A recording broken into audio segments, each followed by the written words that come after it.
listen closely. That's not just paint rolling on a wall. It's artistry. A master painter carefully applying Benjamin Moore Regal Select eggshell with deftly executed strokes. The roller, lightly cradled in his hands, applying just the right amount of paint. It's like hearing poetry in motion. Benjamin Moore, see the love.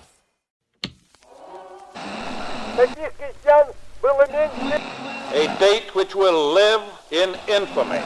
Ao bem-estar dos trabalhadores. Você está ouvindo o História FM.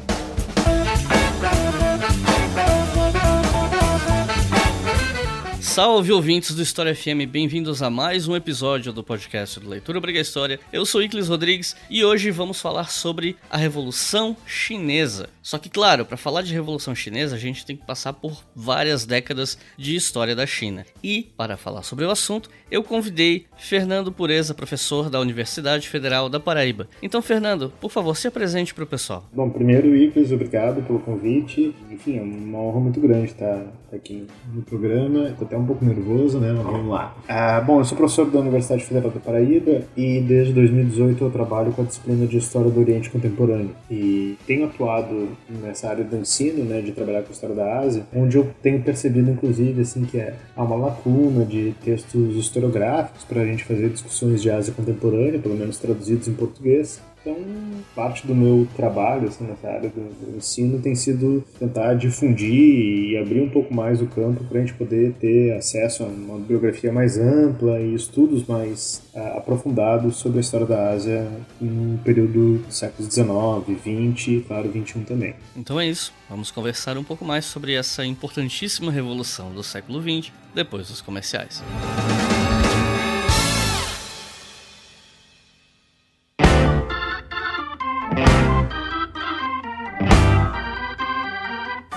Pessoal, o recado de hoje é uma coisa que eu já estava querendo anunciar há muito tempo, mas só o pessoal do Apoia-se sabia. Nós estamos lançando hoje a versão beta do jogo História FM Quiz. É um jogo de celular, por enquanto só para quem tem celular com o sistema Android, e é um jogo de quiz, de perguntas e respostas, onde todas as perguntas e respostas, lógico, são baseadas em episódios do História FM, ou seja, é um quiz voltado para o nosso público, para o pessoal que já ouviu os episódios do História FM até hoje e tal, responder a partir dos episódios. Inclusive, o aplicativo tem lá na parte de configurações a possibilidade de você enviar as suas perguntas baseadas nos episódios. Você pode selecionar qual episódio, botar uma pergunta relacionada ao tema daquilo, né, o que foi discutido no episódio, as opções de resposta, que tem que ser curtas, e enviar, e a gente vai selecionar as melhores com o tempo, vai agregando ao jogo com o passar do tempo. Lembrando que é uma versão beta, então ainda pode ser melhorado com as opiniões de vocês. Vocês podem colocar lá nos comentários do Google Play Store o que vocês acharam, e aí aos poucos a gente vai trabalhando e melhorando o jogo com a participação dos jogadores, ou seja, vocês. Esse ano eu decidi que eu queria começar a investir em conteúdos mais de entretenimento ou de ficção histórica e coisas do tipo. E esse jogo é a primeira das coisas que eu tô trabalhando esse ano, é a primeira a sair. E eu espero que vocês gostem, é um jogo simples, nada super elaborado, mas para quem é fã do podcast eu acho que vai curtir bastante. O jogo tem uma pontuação, né? Então quanto mais você acerta, mais pontos você acumula. E no futuro mais perguntas vão sendo adicionadas, tanto pela sugestão dos jogadores, quanto a gente mesmo colocando as perguntas conforme novos episódios vão saindo. Então, para baixar esse jogo é muito simples. A opção 1 é você vai lá na Google Play Store, digita História FM Quiz. Quiz é tipo Quiz com Z no final, né? Q-U-I-Z. E ele não vai aparecer logo de cara em primeiro, porque o jogo acabou de ser lançado na versão beta, então ele não está bem ranqueado no Google Play Store ainda, mas você vai descendo que você vai achar lá o História FM Quiz no meio das opções. A segunda opção, que é um pouco mais fácil, é o seguinte: você está no celular, entra lá no seu navegador, no Google Chrome, historiafm.com, entra no post desse episódio aqui sobre a Revolução Chinesa e ali no corpo do texto, lá no meio da ficha técnica, dados do episódio, etc., você vai encontrar o link para baixar o jogo direto no seu celular, caso você não ache na Google Play Store. Então é isso, espero que vocês gostem e sejam bem-vindos ao História FM Quiz. E lembrando que nós temos a campanha do Apoia-se, que financia todos os podcasts da casa. História FM, Estação Brasil, Colunas de Hércules, História e Economia. E os nossos novos apoiadores e apoiadoras são Mariana Gama, Pedro William, Márcio Quintino, Samélio Silva, Pedro Fonseca, Otávio Henrique, Lucas Latari, Thaís Gonçalves, Denis Araújo, Luciana Silva, Thiago Soares, Giovanni Rodrigues, Bianca Almeida, Paulo Rodrigues, Rafael Vieira, Idnês Silva Júnior, Mariana Vilaça, Luiz de Melo, Caio Henrique, Adriana Pacheco e Eloá Correia. Muito obrigado, pessoal. Tudo isso aqui acontece graças a vocês. Vocês mantêm isso aqui no ar. E aqueles de vocês que estão ouvindo e que gostariam de apoiar o História FM, se vocês acham que o História FM ajuda vocês, seja você estudante, professor ou entusiasta de história que seja, você quer colaborar, acesse apoia.se/obrigahistoria e a partir de R$2 por mês você já está bancando todos esses podcasts. E com R$5 por mês você ouve esse e outros episódios dos nossos podcasts com antecedência. Inclusive, nossos apoiadores já ouviram esse episódio aqui na sexta-feira passada. Então é isso, chega de papo, vamos para o episódio.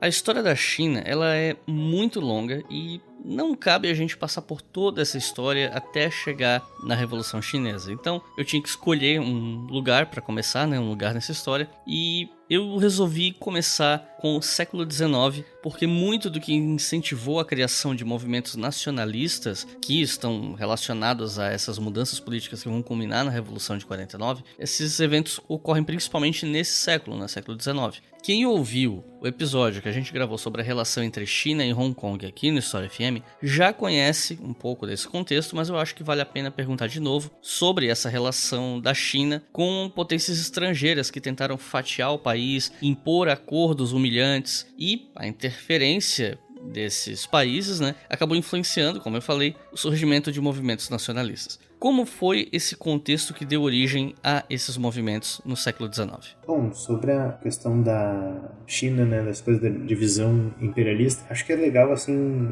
para muitos autores, né, voltar para a modernização chinesa significa voltar para os primeiros contatos com o Ocidente, enfim, primeiros contatos do Ocidente na sua posição mais colonialista, né, então teria que voltar ao século XVI, né, as missões ali jesuíticas sendo instaladas na China já no século XVII e tudo mais, mas quando a gente pode falar de fato em termos de imperialismo e divisão do território chinês, o ponto de partida é, sem dúvida, a Guerra do Ópio, de 1839 e 1842. E a partir da Guerra do Ópio, né, há um processo pelo qual a Inglaterra tem concessões territoriais, enfim, concessões dos tratados comerciais, etc. e tal, e abre uma espécie de possibilidade para outros países, e a França vem logo na esteira, para poder se instalar, né, poder criar protetorados dentro do território chinês. A França, inclusive, ela tem uma prática nesse período dos primórdios da era dos impérios, né, do século XIX, que é a defesa da cristandade, né? Então, assim, tratados onde o Império Francês, a monarquia, depois a República e depois o Império, todos eles se colocavam como defensores dos cristãos do mundo, praticamente, né? Então, fizeram tratados na China, né, o Tratado de Whampoa, na Indochina, no Líbano, né? Então, qualquer agressão a cristãos nessas partes do planeta, a coroa francesa, né, ou a República, tomava como uma agressão à própria França e, consequentemente, se sentia no direito de declarar guerra. Com isso, claro, né, vai pressionando, vai conseguindo também concessões territoriais sobre a China, né? E daí a gente tem uma Segunda Guerra do Ópio, que é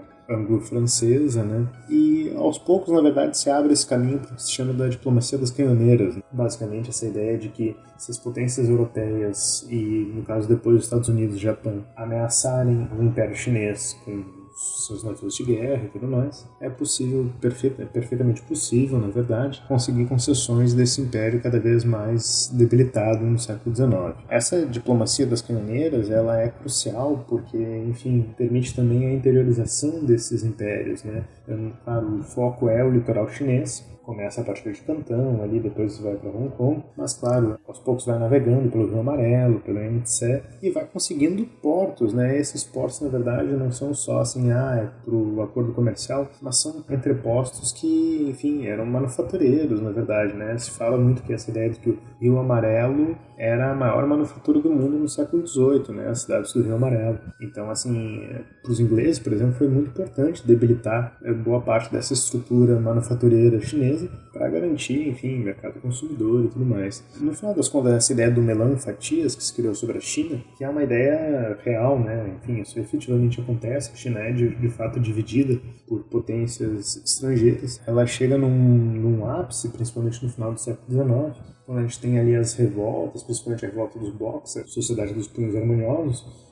que é uma revolta, digamos assim, de caráter nativista, né, e anti-imperialista, mas também xenófoba, né, traz contradições desse proto-nacionalismo chinês e que, no final das contas, emerge ali no contexto como uma revolta na qual as potências estrangeiras se unem contra esses nativistas, né, contra esses boxers. E é um caso muito curioso, porque, enfim, a revolta ali do final do século XIX e do século XX, e você tem ali das potências ocidentais, né, que declaram guerra, então praticamente ali as principais potências que estão envolvidas depois da Primeira Guerra Mundial, né. Então você tem ingleses, franceses, russos, americanos, você também tem o Império Alemão, o Império Austro-Húngaro, o Império Japonês, basicamente todos eles articulados numa aliança contra os Boxers, né, contra esse movimento de caráter proto-nacionalista. Né. Então, assim, é um dos raros casos de unidade imperialista na era da corrida por impérios, por territórios, né, você tem um raro caso de unidade contra essa revolta de caráter proto-nacionalista que é o caso dos Boxers. Então, assim, para colocar a coisa mais em perspectiva, né,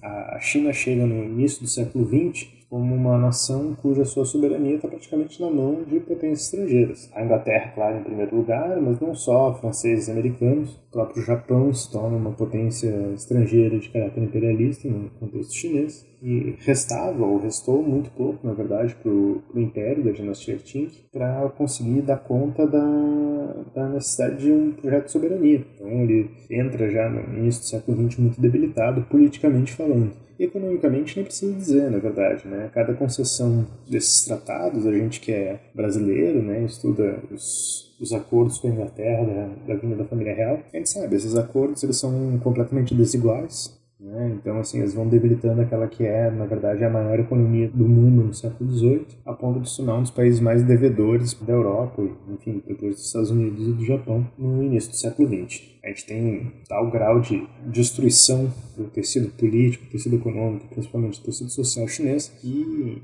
ajuda a entender esse século XX tão caótico da história chinesa. Um grande marco na história da China foi a transição do período imperial, né, de um império, para uma república em 1911. Só que, ao invés de virar uma república coesa e centralizada, o país ainda continua sendo muito fragmentado, né, e cada região era meio que comandada por algum senhor da guerra, donos de terras com exércitos próprios, e esses grupos lutavam por uma hegemonia, né. Então, como foi esse processo de queda do império e os conflitos em torno disso? Esses conflitos a partir de 1911? A chamada Revolução Xinhua, né, que é essa revolução de 1911, ela é muito curiosa, na verdade, né, porque ela tem que partir de um problema, que é o problema específico da lógica do Estado Nacional, principalmente desse Estado-nação nos moldes europeus, que é definir, afinal de contas, quem é o povo, né, esse sujeito que define a soberania, né, do Estado. E, no caso, né, seria a definição de quem são os chineses, que não é uma definição propriamente simples.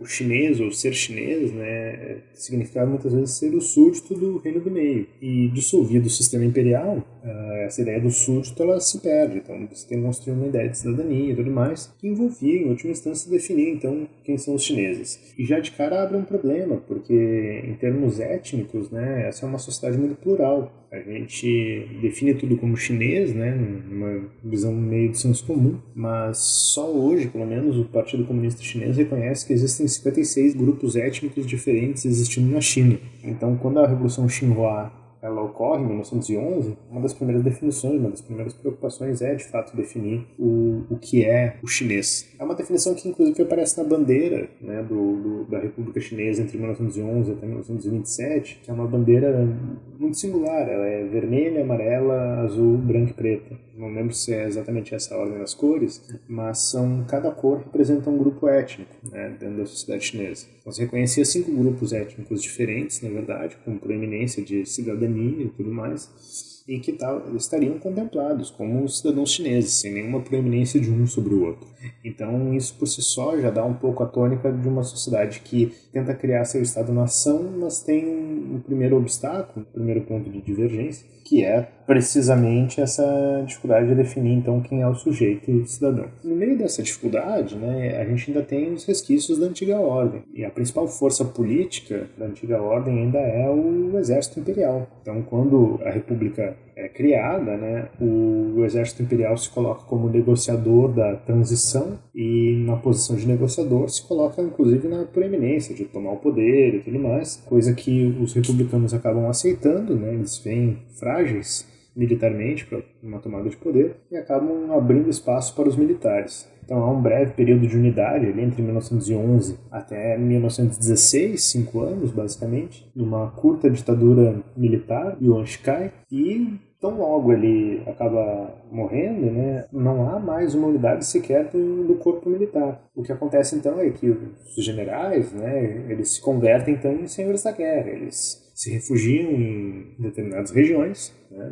da China, e a partir dali eles, com exércitos particulares, passam a administrar localmente em determinada região. E o mais curioso desse sistema dos senhores da guerra é que como é que você vai, enfim, garantir a sobrevivência da região, né? Bom, eles se veem muitas vezes recorrendo às atividades que antes eram vistas como atividades dos europeus, né, dos americanos e tal, como, por exemplo, o contrabando e o tráfico de ópio, a se tornar uma atividade, entre aspas, comercial, feita por chineses, né, feita por esses grandes senhores e tudo mais. Então, assim, se cria uma teia de, eu poderia dizer talvez em termos de crime organizado, mas acho que o termo é ruim para esse caso, é um pouco anacrônico, mas é uma teia que envolve, na verdade, né, atividades ilícitas e tal, dentro dos resquícios que havia de Estado naquela sociedade chinesa. E convém ressaltar que a Revolução Xinhua ela ocorre em 1911, mas ela não consegue constituir sequer um corpo constitucional, né? A ditadura do Yuan Shikai ela fecha a Assembleia Constituinte, não retoma a Constituição, e às vésperas dele promulgar uma Constituição que seria autoritária e tudo mais, ele ainda se declara, ele tenta um breve revival do Império Chinês, né, se autocoroa, se autodeclara imperador, uma experiência desastrosa, dura alguns meses só, e logo em seguida ele morre, enfim, tem todo um quiprocó político aí, que na verdade mostra o quão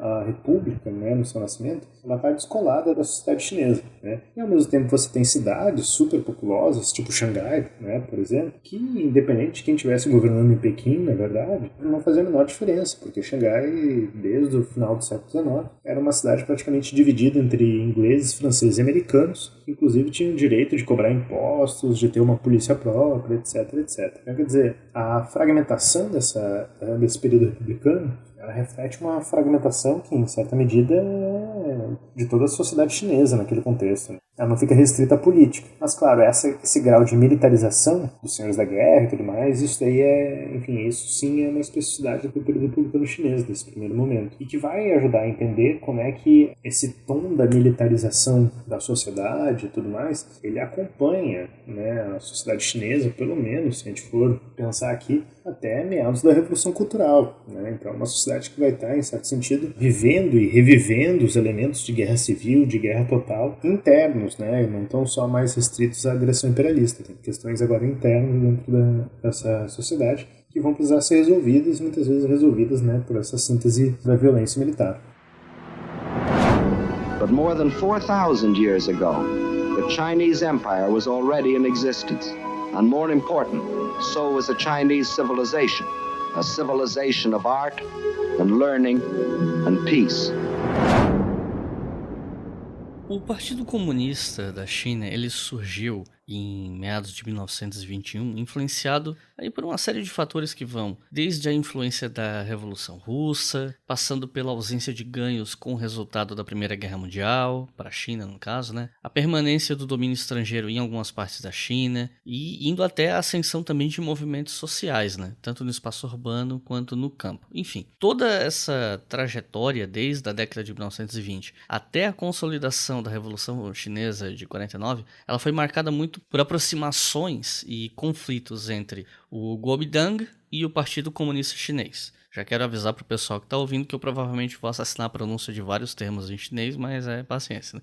Enfim, o Kuomintang, no caso, era o partido nacionalista que teve origem na Liga Revolucionária do Sun Yat-sen, que morreu em 1925. Você tinha em ambos os grupos gente que era mais favorável a uma aproximação deles, né, do Kuomintang com os comunistas, e grupos que entendiam que o outro tinha que ser combatido, né? E esses conflitos eles renderam inclusive mais de uma guerra civil, incluindo aí um golpe em 1927 em que o Chiang Kai-shek, que tinha virado líder do Kuomintang, comandou o massacre de milhares de comunistas e ativistas populares em várias cidades chinesas. O que era o Kuomintang e como foram esses conflitos e guerras civis nessa segunda metade da década de 1920? Bom, o Kuomintang, ele é um partido nacionalista chinês, né? Então, assim, ele foi a primeira e talvez a principal entidade em termos de partido político a estruturar um alcance nacional, né, uma política de alcance nacional do Estado chinês, e se torna um dos principais agentes da Revolução Xinhua em 1911, não só pela participação do Tongmei-Hui, essa aliança que você citou, mas também pela proeminência da figura do Sun Yat-sen, que se torna, digamos, uma espécie de um porta-voz do partido e do pensamento republicano chinês, né? É um partido, por sua característica nacional, ele é um partido, digamos, que tem um componente de classe muito específico, né? Ele está vinculado principalmente a uma elite letrada, né? A gente poderia dizer isso, mas não tem um componente específico, é um partido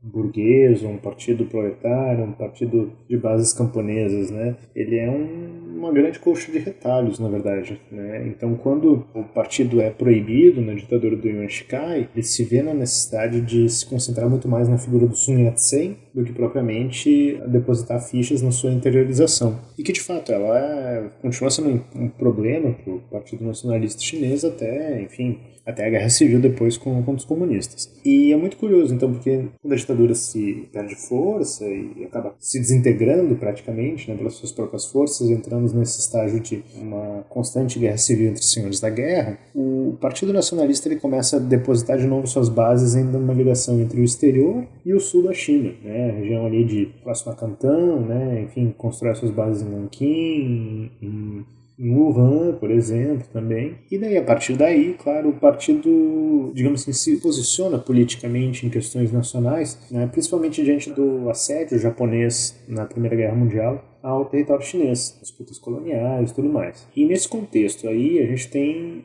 em 1919, a gente tem a chamada Revolta do 4 de Maio, que é uma revolta estudantil que começa em Pequim, mas se espalha pela China, né, pelas grandes cidades, que é uma revolta, de novo, de caráter nacionalista, mas que com a forte preeminência dos estudantes muda um pouco, descaracteriza um pouco a ideia do partido nacionalista como um partido, digamos, de elite letrada, né? Os estudantes entram aí para dar uma sacudida. E eles entram, claro, com outras ideias típicas desse contexto da década de 10, do início da década de 20, pensando em termos de influências do marxismo, do anarquismo, do feminismo, e que, consequentemente, isso adentra, né, em certo momento, na estrutura do partido, principalmente porque, daí entre os soviéticos, né, na jogada, né, a União Soviética considera, desde os primórdios ali da sua formação, depois da Terceira Internacional, de que a China é um ponto central para a transformação econômica e política do modo imperialista de ser, né. Se a China ruir, vai ruir boa parte da estrutura imperialista, né? Essa era uma convicção da Terceira Internacional. Então,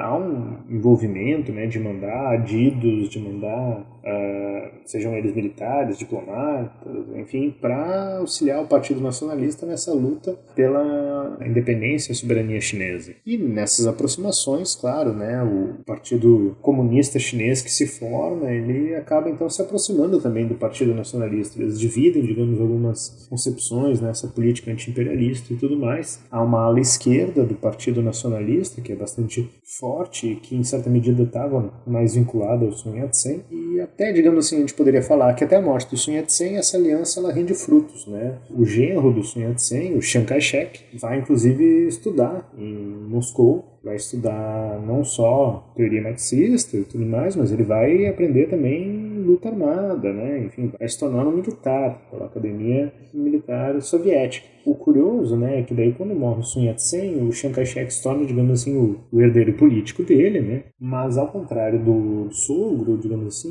o Sun Yat-sen considera que a aliança com os comunistas ela não é viável, né? Porque, enfim, os comunistas têm planos diferentes dos nacionalistas, né? Enfim, a ideia era todo o poder aos sovietes e tudo mais, tal, que, em certa medida, na visão do Chiang Kai-shek, isso poderia ruir a ideia de unidade do território chinês, que se torna uma das grandes obsessões da política chinesa do século XX. Retomar a unidade, recuperar a unidade do país. E, diante disso, então, o Chiang Kai-shek começa uma política de gradualmente tentar enfraquecer o Partido Comunista, né, essa aliança, só que, claro, há um receio de que já seja tarde demais, né? E de fato, se você considera Xangai, né, a cidade de Xangai, ali em 1925, 1927, ela é considerada talvez, sei lá, a cidade base dos comunistas na China, né? O partido já tem quase 500 mil de filiados, boa parte deles em Xangai e fazendo greve geral atrás de greve geral. Então, assim, um pouco antes ali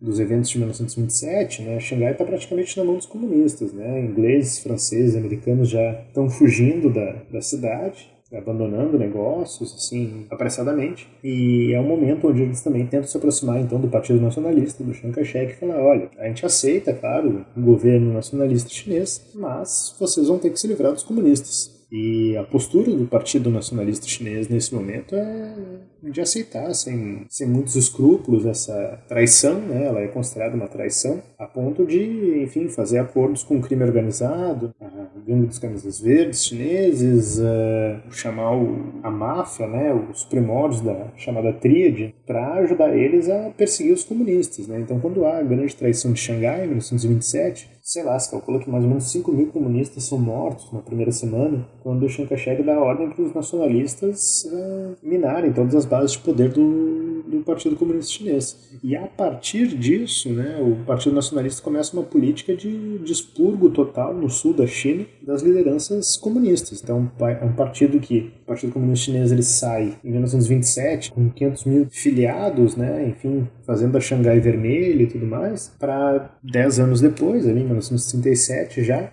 ser um partido ainda muito minoritário, praticamente escorraçado, né, passa pela Grande Marcha e tudo mais, e, enfim, tem cerca de 40 mil filiados em 1967. Né? Então, se sai de 500 mil para 40 mil, dá a tônica do grau de repressão que o Chiang Kai-shek promove, na verdade, contra os comunistas. Né? Tem um processo aí, essa traição de Xangai, ela aparece no livro do André Malraux, né, Condição Humana, e é um tema recorrente, em alguma medida, da história chinesa, porque, enfim, os nacionalistas e os comunistas, em certo momento, pelo menos até 1927, eles comungam da ideia do anti-imperialismo, né, o que complica muito daí a possibilidade de aliança, de vigorar uma política mais longeva, é justamente essa ideia que o Chiang Kai-shek tinha, né, de que um regime comunista, uma política comunista não submeteria à autoridade do Partido Nacionalista. Enfim, a gente pode questionar, dizer se está certo ou não, mas é interessante porque dá a marcação, conduz uma marcação muito interessante da história chinesa, porque quem depois vai garantir a unidade territorial do país, de fato, vão ser os comunistas. Apesar das derrotas dos comunistas, né, diante dessas situações que você acabou de descrever, esses incidentes com o Kuomintang fizeram com que os dirigentes do partido passassem a concordar mais com grupos internos do Partido Comunista que defendiam que o campesinato era uma força a ser mais valorizada, né? E nesse momento o Mao Tse-tung, que hoje todo mundo conhece como tendo sido líder da China durante um bom tempo, mas na época ele era só mais um dos membros do Partido Comunista, ele escreve algumas obras importantes para os comunistas chineses a respeito da relação com o campo e com o proletariado urbano, né? Então eu queria te perguntar o que a gente pode falar sobre essas teses que o Mao Tse-tung defendia nessa época. A história do Mao Tse-tung é muito interessante, na verdade, né? Ela, enfim, história pessoal, né? Em termos de biografia, porque, claro, é um processo de, não vou falar em termos de demonização, né? Mas, enfim, essa coisa que se criou, na verdade, um nicho editorial, né? A verdade sobre os ditadores, a vida secreta dos ditadores, e cria um fetiche que eu acho que perde de vista algumas contradições interessantes na trajetória dele. Uma delas é justamente isso, o Mao era uma figura muito apagada dentro do partido até 1927. Era uma liderança regional, liderança em Hunan, na verdade, província no sul da China, e que era um cara que defendia, né? Ele vinha de uma base camponesa, né? Ele falava, olha, a teoria marxista, né, originalmente defendendo lá o proletariado urbano como agente da revolução, ela é importante, mas o contexto chinês mostra, contudo, né, que há uma maioria camponesa, 80% da população chinesa é camponesa, então quer dizer, a gente precisa atingir essas pessoas, né? No momento onde a Xangai Vermelha fazia greves gerais, acreditava a formação de uma comuna em Xangai, a perspectiva do Mao foi meio lateralizada, e mesmo logo depois da traição, o Mao chega a ser afastado dos cargos de direção do partido, né? E ele é afastado justamente no momento que ele está escrevendo um dos trabalhos mais interessantes dele, na verdade, né? Que é um relatório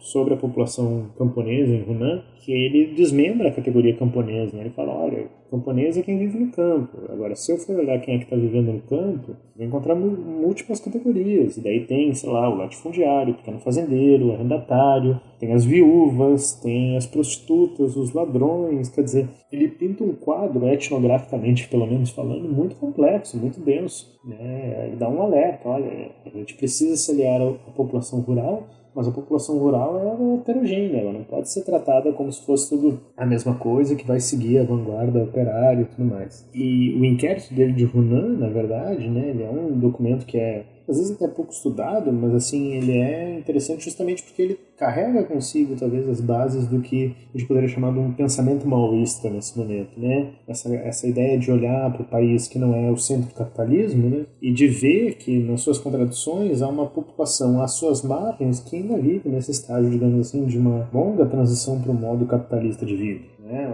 Enfim, que já sente os efeitos dessa mudança do mundo capitalista, dificultou o acesso à terra, dificultou a relação com os costumes, com tudo, né? Permitiu a apropriação da terra por latifundiários, etc, etc. Esse foco rural, né, ele é uma das sínteses do pensamento maoísta, né, e que vai influenciar depois a luta armada não só chinesa, claro, né, mas também na América Latina, por exemplo, na África, claro, também. Então tem um alcance muito curioso nisso daí pra gente perceber. O Mao Tse-tung, né, a figura ganha esse ar mítico porque a partir dos soviéticos rurais, ali de Jiangxi, de Hunan, ele passa a tornar uma figura proeminente, né? Porque ele conhece esse meio rural.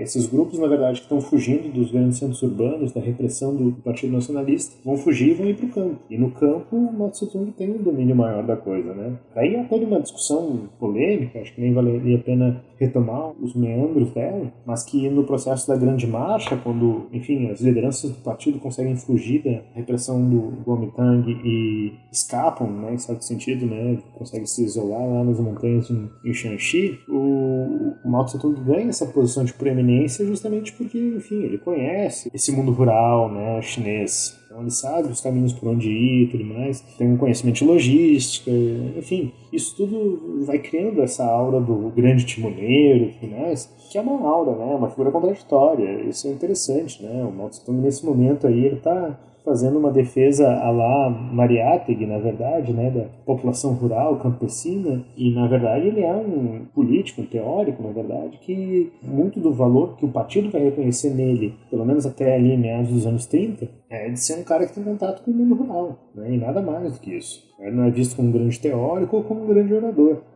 Isso vai mudar, claro, depois da Grande Marcha e tudo mais. Então vai construindo assim, uma aura política curiosa e vai mudando o foco do partido também. Né? O partido percebe que para se reorganizar diante desse contexto de pressão, ele precisa se organizar a partir da sua base rural, que é, sem dúvida, completamente diferente de outras experiências dos partidos comunistas na Europa nesse momento.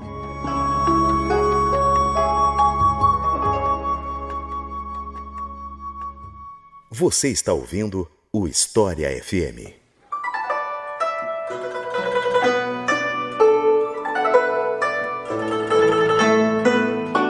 Uma dificuldade que eu acho que existe na hora de explicar esse momento histórico, pelo menos quando eu estava lendo sobre o assunto, eu fiquei um pouco perdido em alguns momentos, é que alguns eventos desse momento histórico eles estão acontecendo meio que simultaneamente na China, e às vezes pode ser fácil você se perder um pouco na cronologia, né? Porque se por um lado você tem esses conflitos entre o Kuomintang e o Partido Comunista durante boa parte da década de 1920 e 1930, dessas duas décadas, né? Em 1931 o Japão entra na jogada, sendo ali um terceiro ator nesse imbróglio, por conta da invasão da China. E aí eu queria te perguntar, como foi essa invasão e o que exatamente os japoneses queriam com essa invasão à China. Bom, aqui na verdade a questão acho que volta para a discussão sobre imperialismo, e daí tem uma discussão sobre o imperialismo japonês, né, as particularidades do imperialismo japonês. A China é vista como um país autossuficiente economicamente falando, ou pelo menos em recursos naturais, desde o século XVIII, né, então assim, o norte da China, em especial a região da Manchúria, depois que os japoneses iam invadir,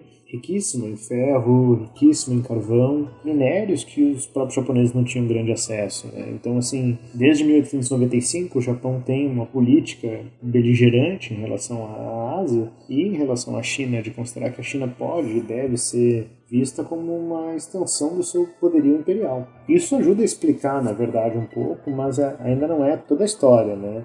Há um sentimento, digamos, pan-asiático japonês, né? Esse sentimento de que o Japão deveria ser a única potência imperialista, claro, a ter domínio sobre a Ásia, né? Tem um autor, né, o Panika, que é indiano, mas ele fala que o Japão propôs nos anos 30 e 40, né, em meio à guerra, foi basicamente o que os americanos fizeram com a América Latina, né? É uma espécie de uma doutrina Monroe oriental, digamos assim, né? Na qual o Japão se coloca como o defensor dos países asiáticos, né? E quando se coloca como defensor, como protetor, se pressupõe que ele precisa de uma contrapartida, né? E a contrapartida vem justamente desse acesso a esses recursos naturais. Pois bem, quando tem a crise de 29, né, o Japão entende, né, o governo japonês entende já nesse momento que a retomada da política de conquista imperial precisa ser acelerada diante, claro, da crise econômica, né? Então, assim, se difunde nos altos círculos do oficialato japonês essa ideia de conquistar colônias para a glória do império, né? E de tal forma que em 1931, então, quem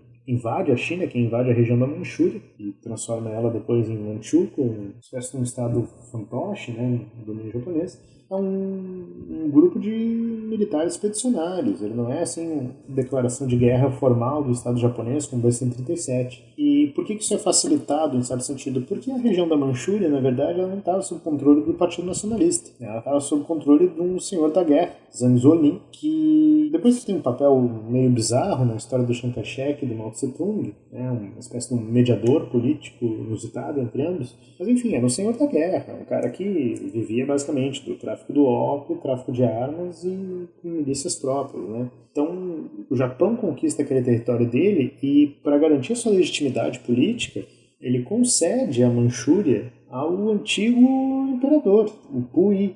Então, um imperador chinês recebe o território da Manchúria para ele, entre aspas, governar. Ele governa como um fantoche do Estado japonês. E a Manchúria passa a tornar, então, a grande colônia japonesa na China. Tem toda uma discussão se manchúrios podem ser considerados chineses e tudo mais, o que não é nenhum problema, considerando a diversidade étnica chinesa, mas que cria toda uma situação. Quer dizer, o Japão consegue colocar os seus dois pés dentro do território chinês, né? Coreia não contaria nesse caso, mas enfim. E que a partir daí, claro, a China, tanto os nacionalistas quanto comunistas, quanto os próprios senhores da guerra, entendem que a presença japonesa é uma presença agressiva, belicista, né? O Japão não vai parar na Manchúria. Então, quando estoura a guerra de fato, em 1937, né, ela não é propriamente uma surpresa. Ninguém é pego de surpresa entre as diferentes frações políticas, né, da política chinesa. Ninguém é pego de surpresa com a invasão japonesa. Porque é isso, está no horizonte, né, tanto de nacionalistas quanto de comunistas, que o interesse do Japão é, de fato, transformar a China num grande protetorado e usar desses recursos naturais para benefício do seu próprio desenvolvimento capitalista. E como foi a relação dos nacionalistas e dos comunistas nessa época, né? Porque em algum momento eles eventualmente viram o Japão como uma ameaça a ser focada, né? Só que isso não necessariamente significou uma paz completa entre eles, né? O Chiang Kai-shek, por exemplo, estava mais preocupado em suprimir os comunistas do que combater os japoneses. Uma postura com a qual parte dos nacionalistas nem concordava, na verdade, né? E só em 1937, quando o Japão recrudesceu essa invasão, é que realmente os nacionalistas mais em peso, incluindo o Chiang Kai-shek, decidiram focar os esforços em combater os invasores japoneses, né? E o que a gente pode falar sobre essa relutância e sobre esse momento de 1937 que acaba sendo tão importante para entender essa relação de defesa nacional da China contra essa invasão japonesa imperialista? Em 1931, né, quando o Japão conquista a Manchúria, a política do Chiang Kai-shek ela não muda muito. A política de Nanjing, né, que é, enfim, a base do Partido Nacionalista nesse momento, de manter o anticomunismo, né, e de defender, né, a ordem nova, o homem novo, né, perspectivas confucionistas de restauração moral da sociedade chinesa, como o Partido Nacionalista passa a defender, uma política ultraconservadora e tudo mais.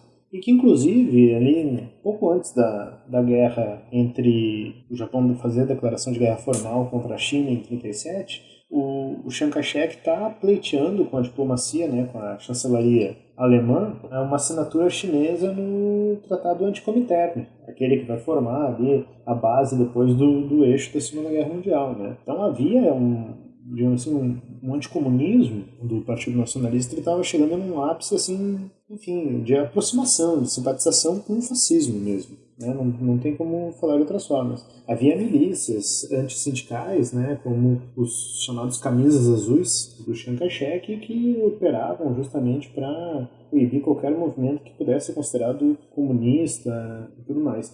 Mesmo as alas mais à esquerda do Partido Nacionalista, elas passam por uma espécie de expurgo nesse período, né? E que, enfim, dá a tônica do fechamento aí, né? É quase como se o Partido Nacionalista, ou melhor dizendo, o Chiang Kai-shek, acreditasse que a única forma de efetivamente se proteger do Japão seria tornar-se tão ou mais fascista quanto o seu vizinho agressor. E esse é um momento onde o Partido Comunista realmente está muito fragilizado. Por mais que, enfim, essas posições mais favoráveis ao maoísmo vejam a Grande Marcha como um ato heróico, ela é, em termos práticos pelo menos, ela é um desastre, porque significou basicamente que o Partido Comunista foi quase extinguido, né? Então entre 34 e 35 ali, sobra muito pouco das antigas lideranças, sobra muito pouco do efetivo político, na verdade, desses grupos, né? O Mao Tse-tung chega a perder esposa, um filho na Grande Marcha, quer dizer, tem um custo humano muito grande. Então é um partido que está se reestruturando nas suas bases rurais, nas montanhas e tal, e que tem poucas condições efetivas de fazer frente aos japoneses. Mas, e daí eu volto, né, a tomada do Japão na Manchúria em 1931, é quase surreal o papel desse senhor da guerra que eu falei antes, o Zhang Zuolin, porque ele se torna um mediador. Ele, depois de ter sido expulso, digamos assim, da Manchúria, né, ele retorna para Beijing. Em Beijing ele considera de fato que o Japão é a grande ameaça e que os chineses devem se unir, afinal de contas, contra a ameaça japonesa. Então ele tenta interceder para que as lideranças do Partido Comunista e as lideranças do Partido Nacionalista, mais os senhores da guerra, todos se unam, né, em prol dessa ideia de uma frente unida chinesa. Tirando os comunistas, que enfim estão frágeis demais, mas os demais todos rechaçam essa ideia. E daí ali às vésperas de 37, né, tem o chamado incidente em Xi'an, onde o Zhang Zuolin e outros senhores da guerra ao seu lado chegam a sequestrar o Chiang Kai-shek, botam ele no cativeiro alguns dias e falam: olha, a gente só vai liberar você, o generalíssimo aí, se Vossa Senhoria concordar com uma aliança de unificação entre o Partido Nacionalista e o Partido Comunista. E o Chiang Kai-shek ainda assim hesita. O cativeiro termina mais porque, enfim, há o risco de uma guerra total entre os chineses, mas o Chiang Kai-shek não assina nenhum termo de compromisso nem nada. É literalmente nas vésperas da invasão japonesa que se forma a chamada Frente Unida da China, né, a Frente Unida Chinesa, que aí sim nacionalistas e comunistas declaram, né, a sua linha comum, né, conjunta de comum acordo de que o grande inimigo é o Japão, né, quem tem que ser derrotado é o Japão. Para os comunistas isso é uma boa estratégia, né, porque ela permite, em alguma medida, que eles tenham tempo para se recuperar, lhes dá fôlego diante da constante perseguição nacionalista. E é um momento curioso também, né, porque essa unidade ela vai permitindo um êxito muito grande do Partido Comunista. Uma política de guerrilha rural cada vez mais forte, né, angariando o apanho do campo e falando, né, da importância da luta contra o invasor japonês, que vai tirando um pouco a pecha do Partido Comunista de subverter as relações do campo, de tal forma que às vezes até latifundiários, né, até essa burguesia rural chinesa que existia, minoritária, mas existia, passa a ver com certa simpatia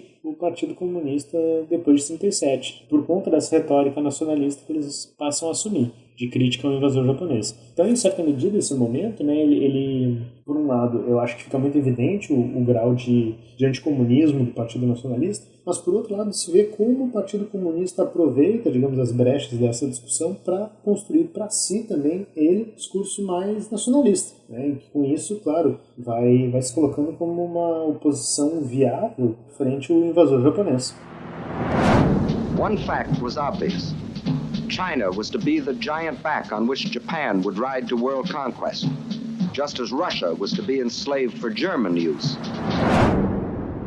E, bom, para falar desse momento de 1937 e 45, eu resolvi condensar isso numa pergunta mais aberta, porque são muitos eventos, muitos conflitos, muitas batalhas específicas. É um contexto muito complexo que talvez mereça no futuro um episódio só sobre China na Segunda Guerra. Mas, para não pular esse assunto e deixar um buraco aqui na nossa história, eu queria te perguntar o que você considera mais relevante que os ouvintes entendam e aprendam sobre essa luta de comunistas e nacionalistas contra os japoneses até 1945, levando em consideração que era comum que esses grupos não lutassem juntos e ainda tivessem conflitos entre si, apesar de eventuais acordos, né? O que tu acha que é relevante para o pessoal aprender e entender esse momento entre 1937 e 1945? Eu acho que o legal, assim, eu não sou um historiador militar, né, então, assim, essa coisa das táticas, das movimentações do campo de batalha, eu fico devendo um pouco. Mas eu acho que uma coisa que é legal ressaltar das diferenças do tipo de guerra que nacionalistas e comunistas empreendem nesse momento. Os nacionalistas,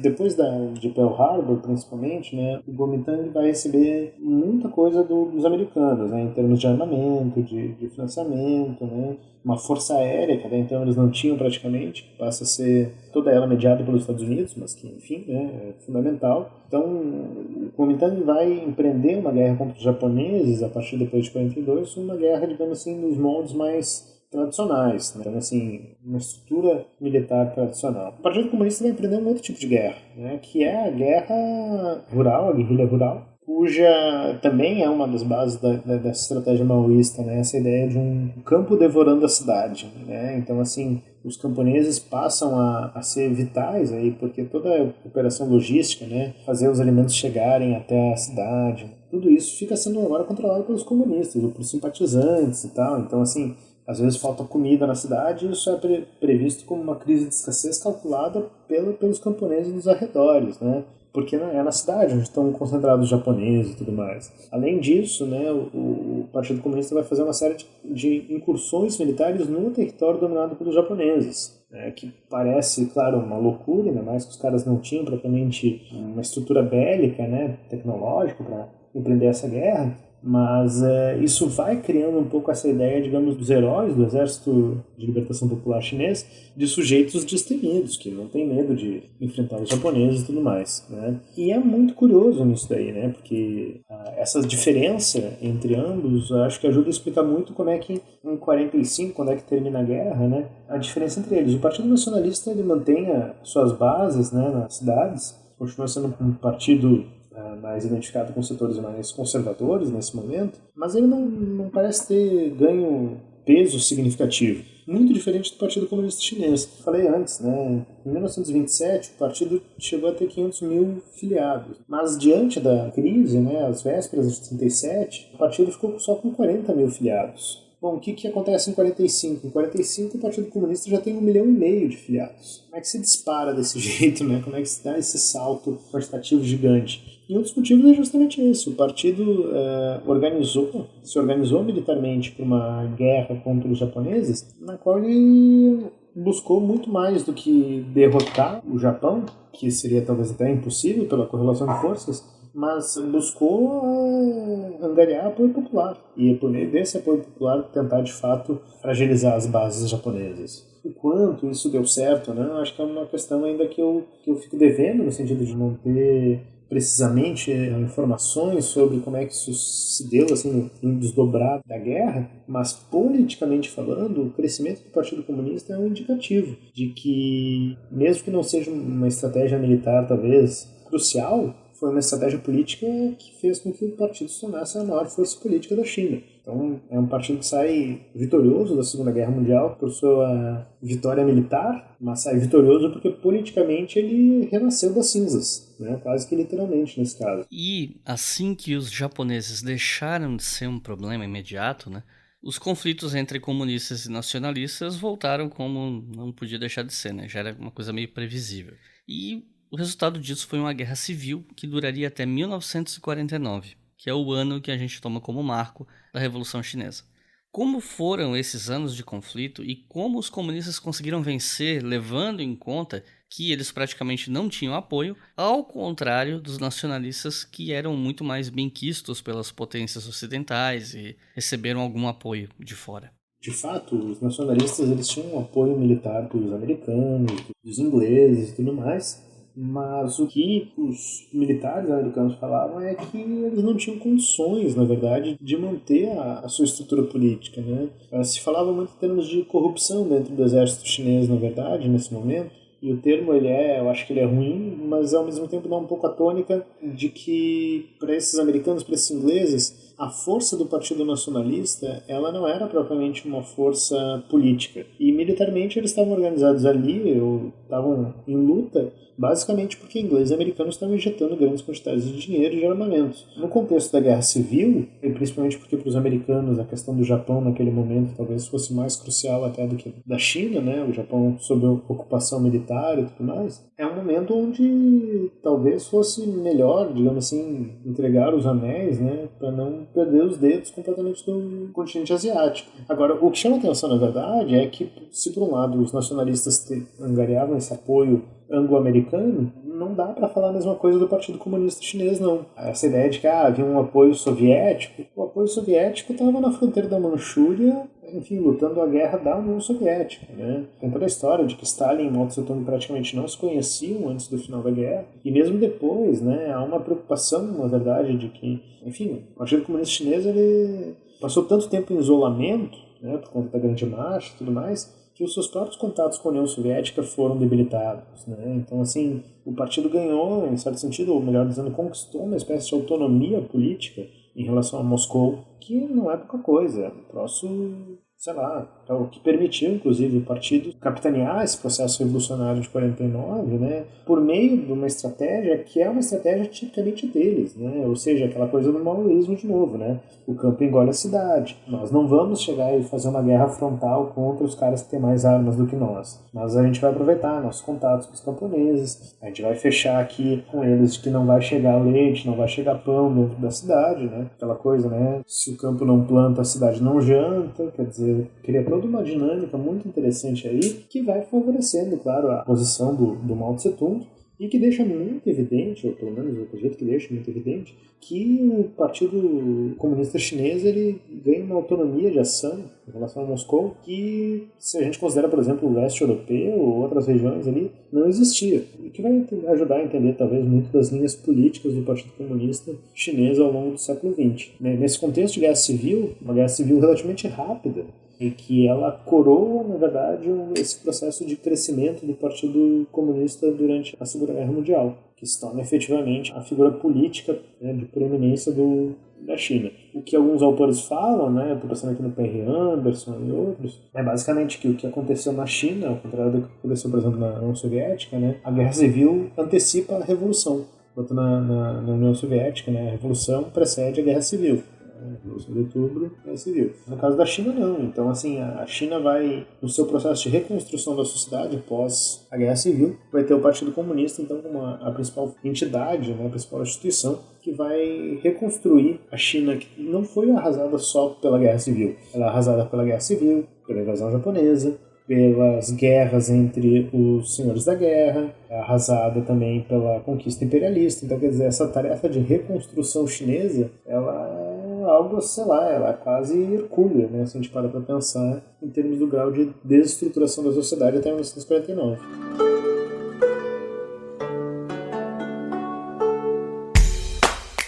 O Leitura Obriga História é um selo de produção de podcasts de história e humanidades. E a nossa campanha no Apoia-se financia esse e todos os outros podcasts. Então acesse apoia.se/obrigahistoria e colabore para manter esse projeto educacional gratuito no ar.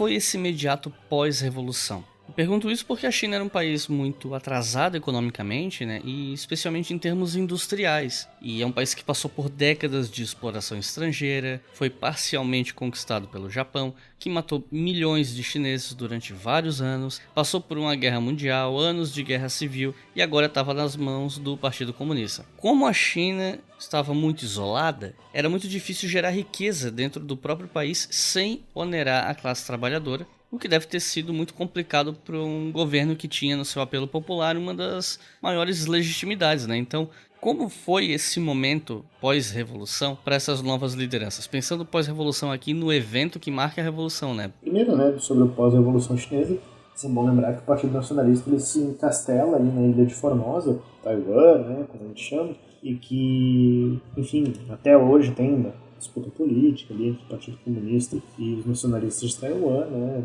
coisa do reconhecimento, a política de uma China só e tudo mais. Eu falo isso porque a China mesmo vitoriosa, o Partido Comunista Chinês mesmo vitorioso na guerra civil, ele considera que ainda está em um certo contexto de guerra. E por conta disso, né, ele não considera, e acho que esse é um ponto curioso, né, quando assume o poder o Mao Tse-tung em 1949, que a revolução ainda não está pronta. Né? A revolução ainda não aconteceu. A revolução agora é um longo processo. E, de fato, a bandeira da China ela é um exemplo disso. Né? A bandeira da China popular, né, ela tem ali a grande estrela, né, o partido, e outras 4 estrelas em volta, né, que são as 4 classes que, sob a tutela do Partido Comunista Chinês, são as responsáveis por conduzir esse longo processo revolucionário. Que são elas, o operariado, os camponeses, daí entra também a pequena burguesia e a burguesia nacional. Então eu entendia que esses grupos, na verdade, né, essas alianças, elas eram fundamentais para fazer a revolução acontecer de fato. E essa ideia de fazer a revolução acontecer, isso daí já era uma série de passos.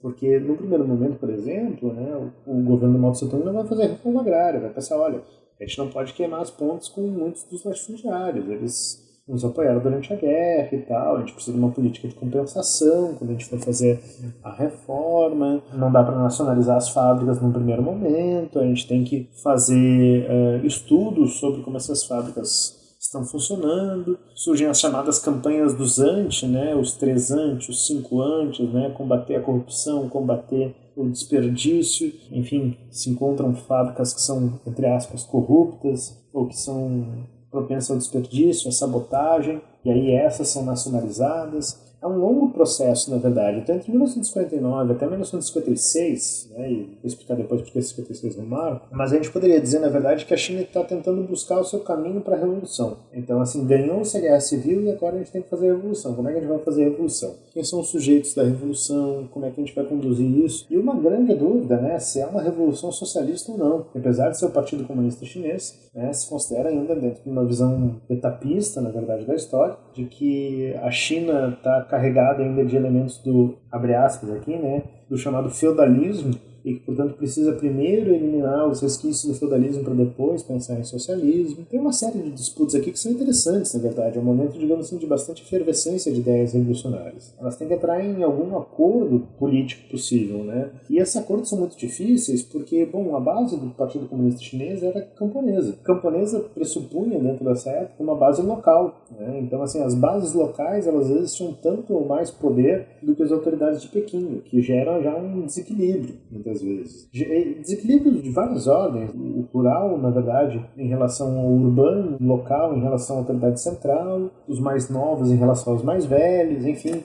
E até mesmo esse sentimento de certo mal-estar entre alguns setores mais, assim, mais radicalizados do Partido Comunista, de verem que, enfim, tem ali latifundiários, tem ali donos de fábrica ainda que estão juntos do Partido Comunista nesse momento. Como é que isso é possível? Como é que isso ocorre, né? E diante dessas questões, claro, o atraso econômico ele está dado, né? Ele está acumulado já de outras épocas e tudo mais. O que surge ali em 56 que muda um pouco esse caminho, né? A política do grande salto, né? O Mao Tse-tung vendo assim, olha, essa nossa revolução lenta e gradual, ela está sussobrando nos seus objetivos econômicos, né? Os planos quinquenais não estão atingindo os seus objetivos, e a gente precisa agora de de algo mais ambicioso. Então, a política, que é uma política especificamente do Mao Tse-tung, a política do Grande Salto, ela vem logo depois, inclusive, do fracasso da campanha das 100 Flores, que é uma campanha, digamos assim, para defender a liberdade civil na China, que ela começa como uma campanha do partido, mas que, conforme surgem críticas ao partido, a campanha é interrompida. Né? Então, assim, precisa dar uma resposta agora econômica, então, para o socialismo chinês. Eu ia, inclusive, perguntar sobre o que era o Grande Salto, né?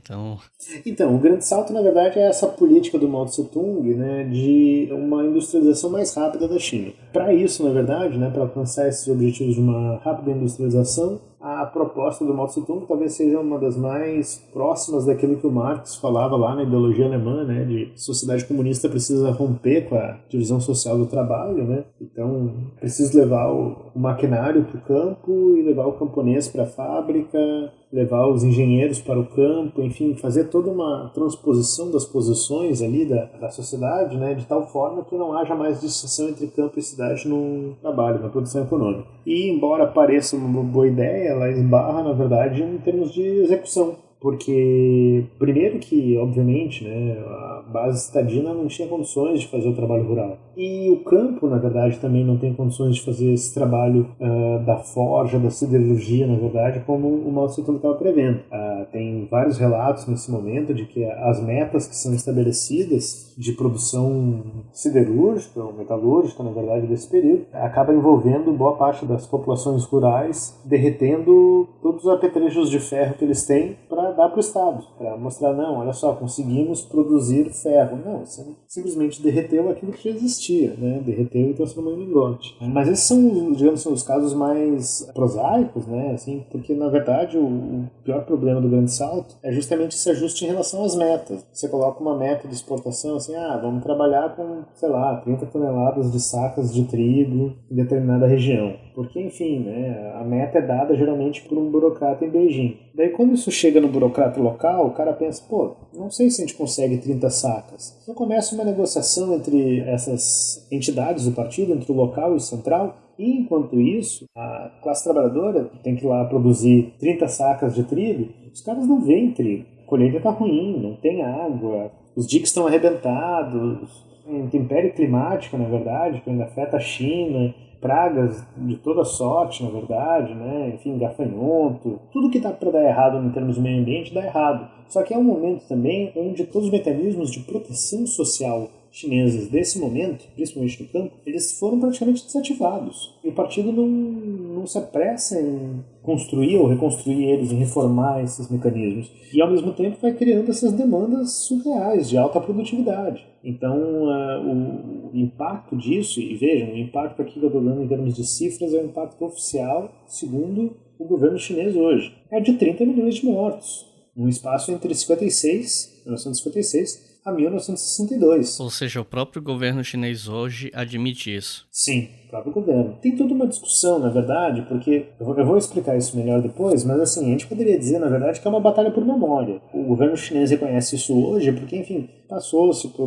uma série de processos. Deng Xiaoping depois assumiu o poder em 78, outras autoridades, outros grupos políticos, outras frações dentro do partido vão assumir o poder, mas assim, essa é a cifra oficial, 30 milhões. Tem historiadores que consideram que Frank Dicketer, que tem aquele livro A Grande Fome do Mal, ele trabalha com a cifra de 45 milhões. Mas o maior problema, na verdade, é que são estimativas, porque muito dessa população ela morre sem ter qualquer registro. O país não tinha feito ainda um sistema de registro nacional nesse momento. Então, assim, a gente não sabe efetivamente quantas pessoas morreram. Mas elas morrem de fome, de políticas muito mal planejadas, na verdade, e de uma constante briga entre autoridades locais e autoridades nacionais, ou autoridades de Beijing e autoridades locais. Essas brigas, na verdade, elas dão um pouco a tônica da dificuldade de implementação de uma política econômica nacional chinesa. O Grande Salto é um fracasso tão grande, na verdade, em termos econômicos, que ele acaba sendo responsável pelo afastamento do Mao Tse-tung. Porque a gente pensa,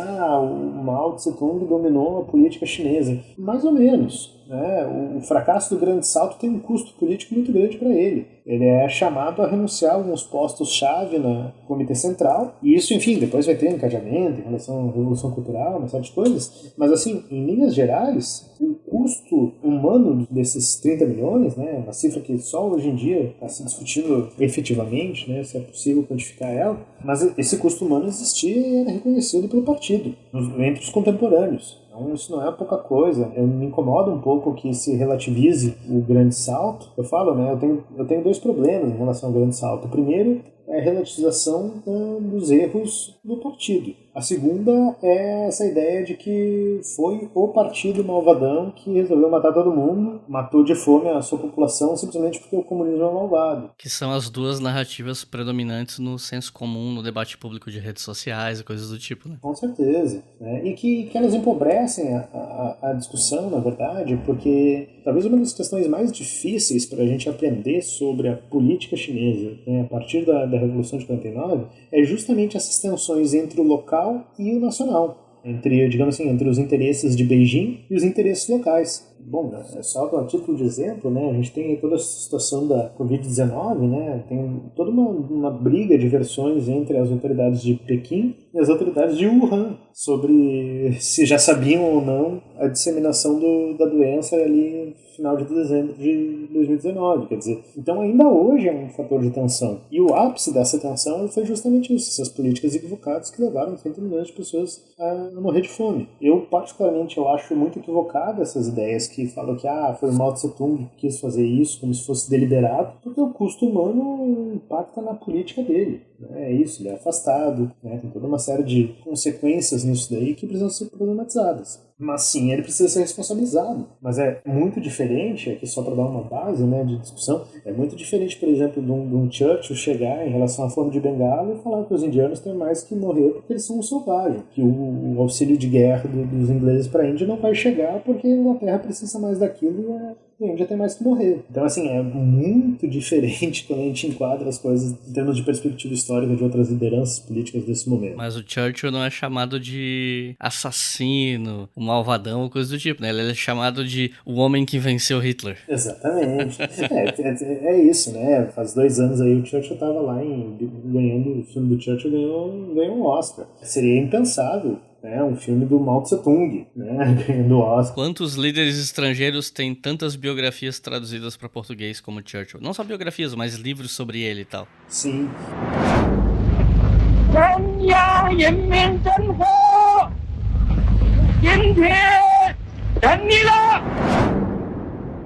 E é engraçado, né, essa coisa da biografia também, é um parênteses, mas enfim, é que eu acho que é interessante porque quando chega no Brasil um livro sobre a história da China, né, eu sempre falo que a gente tem uma dificuldade com biografia. Olha, é quase certo que vai ser uma biografia sobre o Mao Tse Tung. A história da China hoje se resume basicamente às biografias do Mao, pelo menos o que chega pra gente no Brasil. E nada contra, né, é um gênero importante, na verdade, a gente sabe quanto a historiografia tem dialogado com a biografia, mas essas biografias sobre o Mao Tse Tung, elas são basicamente essa mesma estratégia de demonização do sujeito. Na mesma medida que boa parte do que é traduzido para o Brasil sobre a União Soviética são biografias do Stalin, né? Exatamente. É enfadonho, né? Porque, assim, não tô pedindo pra alguém ser do fã-clube do Mao Tse Tung ou qualquer coisa do gênero, né? Mas pra gente que é historiador, na verdade, acaba sendo um pouco chata essa visão, assim, do grande mal da história, porque ela não ajuda a explicar o processo político. E mais do que isso, nesse caso do Mao Tse Tung, né, voltando à questão do grande salto, a perda de poder que ele tem em 62, ela vai ajudar a explicar um dos eventos mais traumáticos da China do século XX, que é a Revolução Cultural. Que, aliás, era o tema da minha próxima pergunta, então a gente já pode emendar e discutir sobre isso, porque afinal de contas eu já ia te perguntar o que é a Revolução Cultural, qual é o objetivo dela e como ela acabou, né? Então, enfim, o que é a Revolução Cultural? A Revolução Cultural, na verdade, eu acho que tem algumas interpretações possíveis para entender ela, né? Uma que é talvez essa visão, digamos, de cima, né, das elites, digamos assim, do Partido Comunista Chinês, que a partir desse afastamento do Mao Tse Tung em 62, o exército chinês, né, figura principalmente do Biao, né, o principal general ali do Exército de Libertação Popular, ele tenta se aproximar então mais do Mao Tse-tung, fazer uma reabilitação da figura do Mao, dizendo que ele não é culpado pelo grande salto e que, afinal de contas, ele foi a liderança revolucionária do país. Então, assim, surge uma aliança de conveniência, digamos assim, entre o Mao Tse-tung, a esposa dele, a Zheng Xiang, e o Lin Biao, né? E essa aliança de conveniência, ela se dá por um processo, digamos assim, de... O termo é ruim, mas enfim, acho que ele dá conta de explicar aqui, que é uma espécie de um culto à personalidade ao Mao Tse-tung, principalmente direcionado para os estudantes, dizendo que quem afastou Mao Tse-tung são os burocratas, quem afastou Mao Tse-tung do partido são os intelectuais reformistas, enfim, né? Que são esses grupos, digamos assim, não comprometidos com a revolução. E a partir dessa posição do exército, a partir dessa posição de apoiadores do Mao Tse-tung, né, se formam as guardas vermelhas e tudo mais, que começam a defender que o problema desse afastamento do Mao Tse-tung não é um problema propriamente só político, mas também um problema cultural, ou seja, tem a ver com uma estrutura político-social, na verdade, na qual a sociedade chinesa precisaria purgar ou expurgar os seus elementos mais reacionários, né? E quais seriam esses elementos reacionários? Bom, desde o passado chinês, de fato, expurgado aí o confucionismo, o budismo, o taoísmo, todas essas influências, o passado dinástico, as mitologias, mas expurgar também as influências do mundo ocidental, né? Então, assim, sai Balzac, sai rock and roll, sai calça jeans, sai tudo. Tudo que representa essa cultura decadente do Ocidente, né, nas visões das Guardas Vermelhas. Essa visão aqui, para os movimentos de cima, na verdade, ela pressupõe justamente assim, que todos esses cálculos são feitos quase com uma ideia de manipulação de massas, né, que os jovens são levados a acreditar que o Mao Tse-tung é um cara legal e vamos lá, e tudo certo. É uma visão um pouco caricata, na verdade, né, e que ela se reproduz muitas vezes em várias narrativas, né, essa coisa assim do todo soldado das Guardas Vermelhas, né, vestido de verde, carregando lá o livrinho vermelho lá das citações do Mao Tse-tung. Embora isso tenha, claro, uma âncora na realidade, né, tá ancorado na realidade, eu diria que é uma outra interpretação possível. Um livro, né, eu tenho ele só em francês, na verdade, lá como em Xangai, de Hong Sheng-jiang, que fala justamente, olha, mas a gente precisa olhar para a revolução cultural vista de baixo também. Por que esses jovens se engajam, afinal de contas, ali nos anos 60,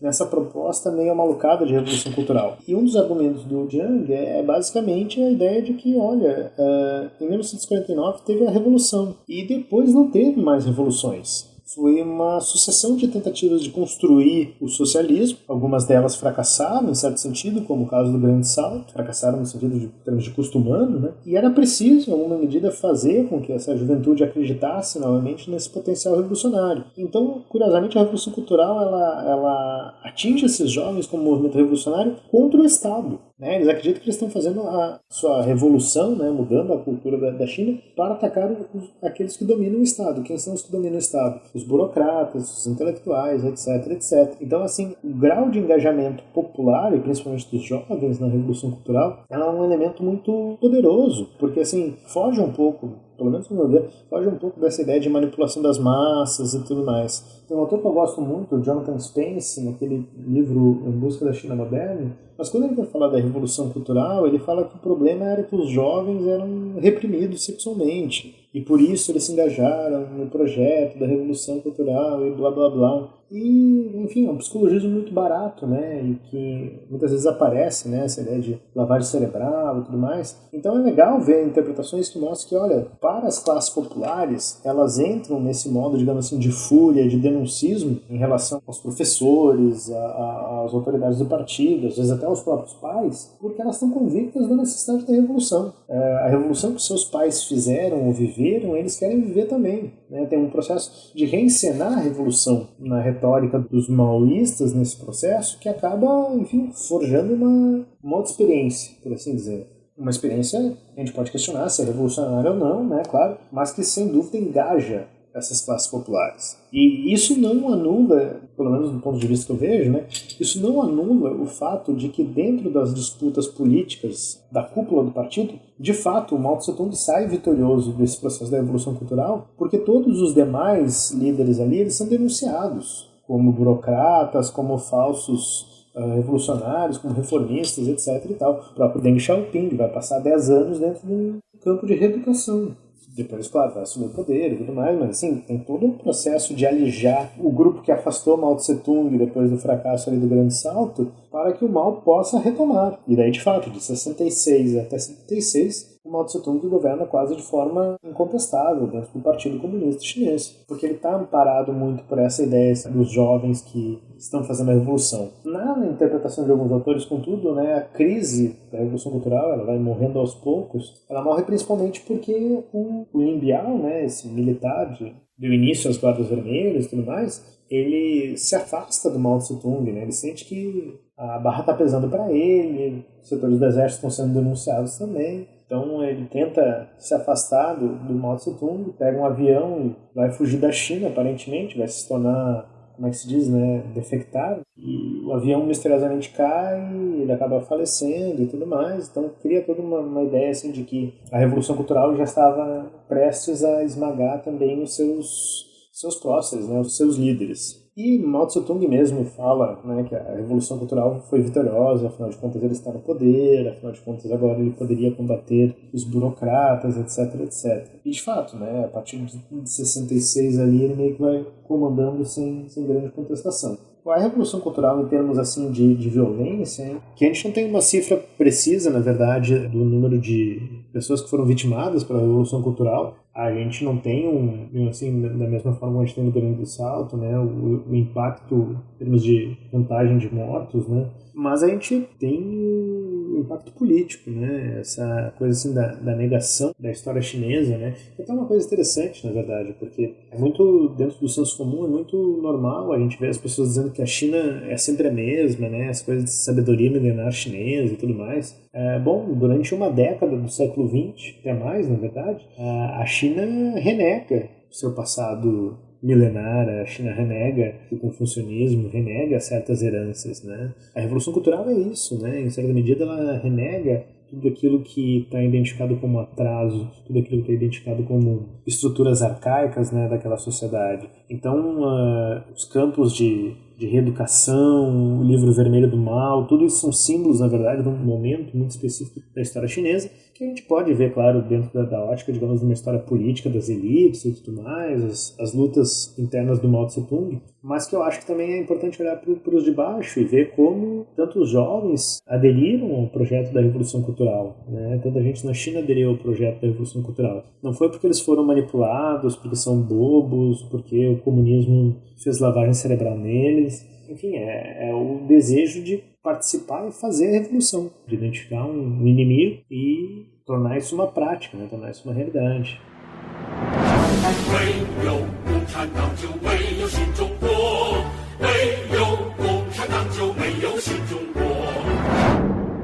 Bom, dado o tamanho do podcast, eu tinha planejado encerrar esse episódio na Revolução Cultural mesmo, pra gente não ficar aqui a noite toda conversando. O pessoal que tá ouvindo não sabe, mas a gente tá gravando isso numa madrugada de domingo pra segunda, madrugada dentro, então, né, temos que ter limites. Mas, para finalizar, eu queria fazer uma pergunta um pouco mais aberta, que, tudo bem, vai deixar aqui uma lacuna sobre, né, a China após a morte do Mao Tse-tung, por aí vai, mas quem sabe no futuro a gente possa fazer alguma coisa nesse sentido.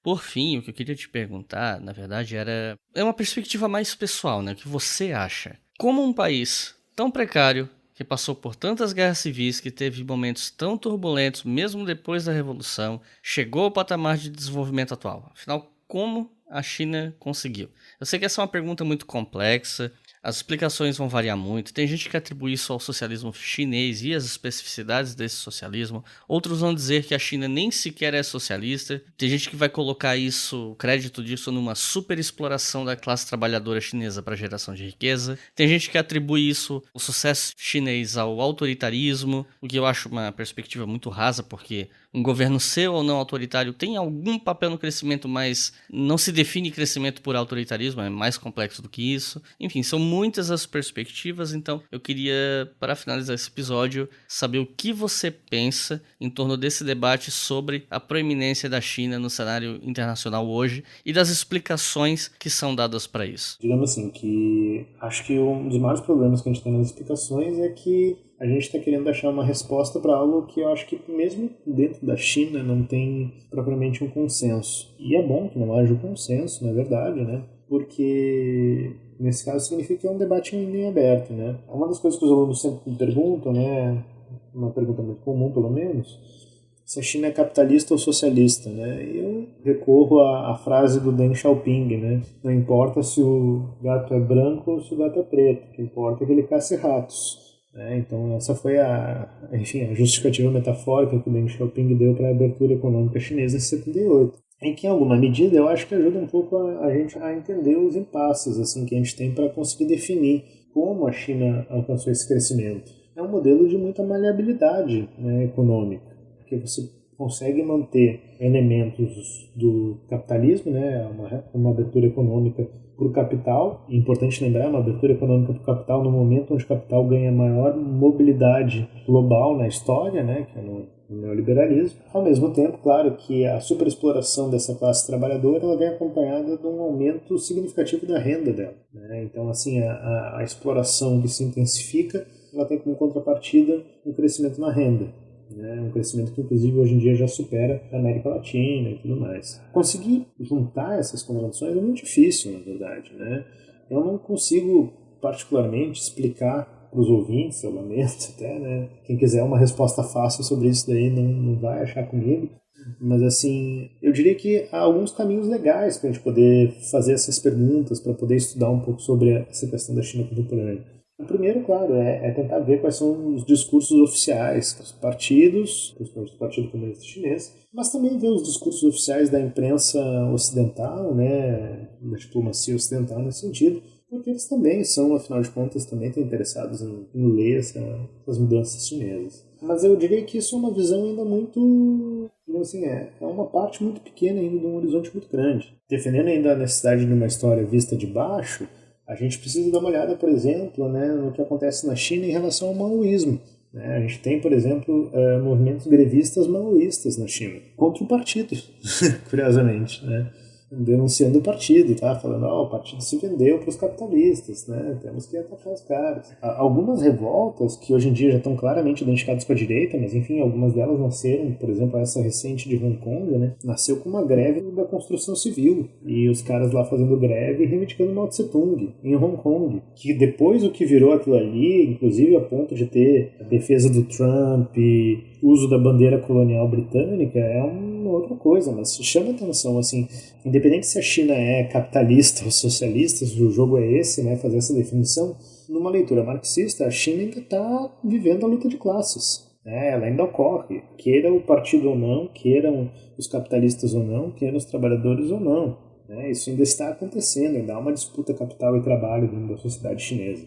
Ela pode ser mediada, e eu acho que ela é muito bem mediada nesse sentido pelo Estado. O Estado chinês, hoje em dia, ele se torna responsável, basicamente, por mais de 1 bilhão de pessoas para gerir o bem-estar social, que é uma preocupação que vai lá do Sun Yat-sen. O quanto isso é efetivamente uma política benéfica ou não, nem entro nessa discussão, mas assim, é certamente uma contrapartida em relação ao momento do neoliberalismo no mundo, né, as políticas de austeridade e tudo mais, e que acompanhou um crescimento econômico significativo, né, enfim, é surreal praticamente ver o que a China se desenvolveu nesse período. Teria várias coisas para falar aqui, na verdade, né, tem toda a história das zonas econômicas especiais, a história da pirataria.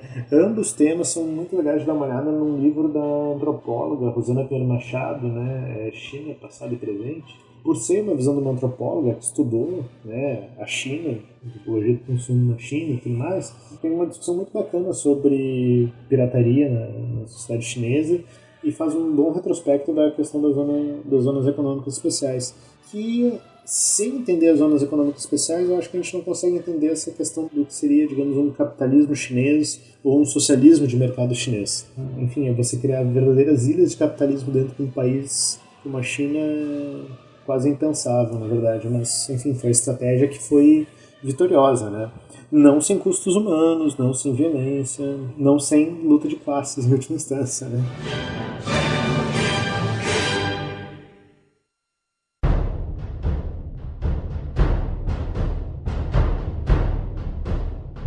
Recomendações de leituras para quem quer estudar mais esse assunto. Quer dizer, a gente falou aqui de mais de um século de história e tem livros tanto mais abrangentes quanto livros mais setoriais sobre pontos dessa conversa, né? Então eu te pergunto, de 1 a 3 livros mais ou menos, o que você recomendaria para o pessoal que está ouvindo esse episódio ler para estudar melhor esse contexto da China século XIX, XX, especialmente pensando aqui a Revolução Chinesa? Bom, teria alguns bons livros para recomendar, na verdade, mas eu vou tentar obedecer aqui essa indicação de 3. O primeiro deles eu acho que seria o Em Busca da China Moderna, do Jonathan Spence. Eu acho que é um livro que ele piora no final, né? Eu falei ali que a Revolução Cultural em diante, eu acho que ele cai muito de qualidade. Mas é um manual e, assim, é uma pena que a Companhia das Letras parou de editar ele, né? Faz tempo que não sai uma reedição. O livro está custando uma nota no estante virtual, mas ainda assim eu recomendo, né? Porque, enfim, é a história da dinastia Qing até a crise, até a Revolução Xinhua, a Revolução Cultural, vai até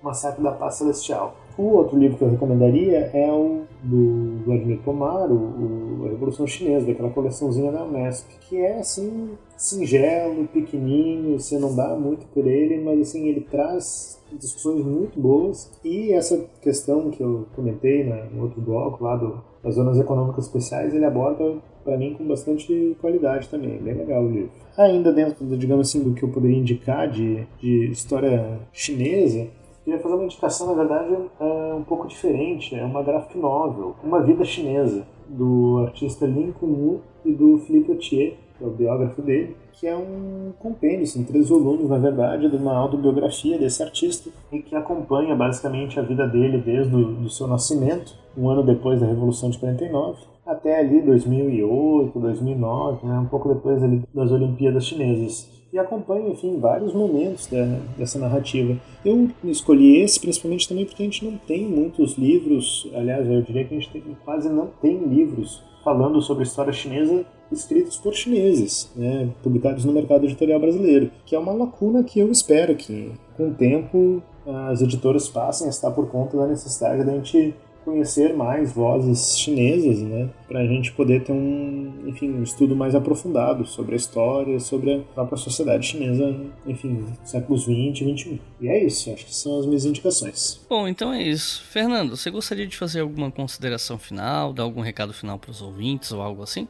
Olha, gente, é muito difícil estudar a história da China, particularmente. Eu acho que todo mundo deve encarar isso como uma tarefa muito difícil mesmo, assim, porque a gente tem várias barreiras, língua, desconhecimento sobre algumas coisas, mas não deixem essas dificuldades atrapalharem, e eu acho que é um campo cada vez mais importante para que jovens historiadores e historiadoras se debrucem sobre ele. Eu acho que, apesar de ser algo do outro lado do mundo, a gente encontra ainda possibilidades de fazer paralelos bem importantes com a história brasileira também. Basta a gente ter um pouco mais de ousadia aí. Então é isso. Muito obrigado por todos vocês terem ouvido até o final, todos aqueles que ouviram até o final, claro. Não se esqueçam que o História FM é financiado pela nossa campanha no Apoia-se, que você pode colaborar em apoia.se/obrigahistoria. A partir de R$2 por mês você financia todos os podcasts produzidos pelo Leitura Obriga História, e com R$5 por mês você ouve os episódios do História FM, Estação Brasil, Colunas de Hércules e História e Economia com antecedência.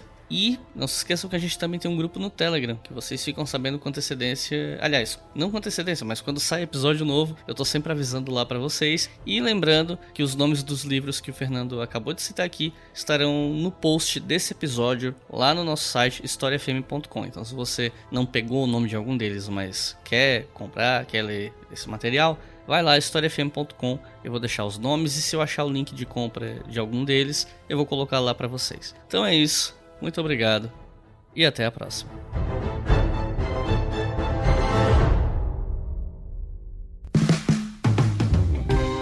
Este podcast foi financiado por nossos colaboradores no Apoia-se.